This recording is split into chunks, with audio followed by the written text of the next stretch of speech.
தாத்தாக்கு மாமா ஊருக்கு போயிருக்காங்களா? யார் சொன்னா தாத்தாக்கு மாமா ஊருக்கு போயிருக்காங்கன்னு? யார் அம்மாவா? பாட்டி எங்க? ஊருக்கு போயிட்டாங்களா? சியா எங்க? தாத்தாக்கு மாமா ஊருக்கு போயிருக்கானா சியா? சித்தி எங்க? சித்தியும் தாத்தா மாமா ஊருக்கு போயிட்டாங்களா? அம்மா எங்க? எல்லாருமே தாத்தா மாமா தான் ஊருக்கு போயிருக்காங்களா?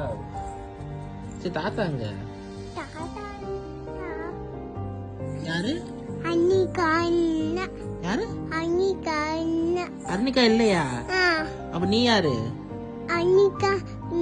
நீதான் அர்ணிகா. உன் பேர் தான் அர்ணிகா.